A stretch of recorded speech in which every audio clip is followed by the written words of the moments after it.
I just got home, I put my bag on the table and I went to the kitchen. It was a lovely kitchen, it had marble countertops, lovely cupboards made of oak wood, it had a gas stove, perfect. I turned on the gas and I went to living room through the hall. I didn't like the paintings that were hanging on the red walls, they were very abstract. The carpet was nice though, it was white, very well kept.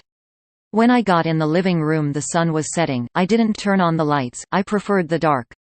I turned on the TV, it lit the room up a bit but not too much. I put the news channel on, it was talking about what I've achieved in the past week in law enforcement. Some things they said were wrong but I didn't mind it, everyone makes mistakes. I turned off the television and I went upstairs to the bathroom. On the stairs there were more abstract paintings, but these ones were a bit better. Once I got up the stairs I turned left towards the bathroom. It had a nice shower, very new with grey tiles on the wall. The floor was covered with a beautiful mosaic of a dolphin. It must have cost a lot. I closed the door, but I didn't lock it. I took off my clothes and got in the shower. I turned on the cold water. I liked cold showers.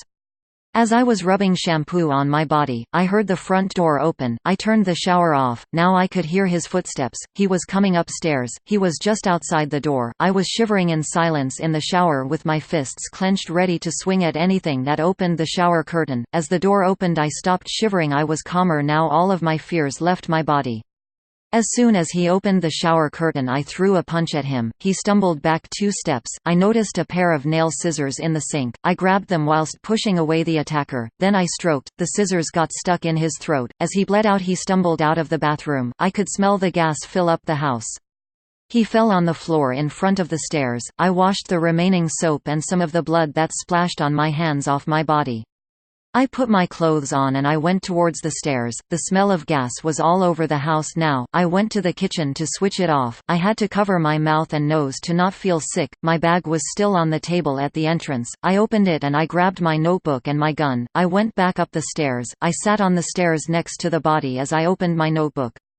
Jeffrey Dove, I whispered to myself, wanted for the rape and murder of a 6-year-old child. The green eyes, the shaved gray hair, around 50 years old. It was him. I put down my notebook on the floor. I got up and pointed the gun against his head and I pulled the trigger. I was surprised the house didn't catch fire, but it wasn't finished. Opened his mouth and with my bare hands I pulled out one of his teeth. I did this to keep track of all the people I killed.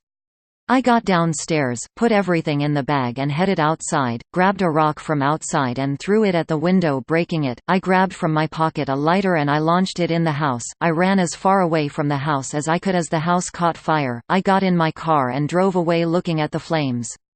If the police won't do its job I will do it for them. I looked in my bag and I saw all of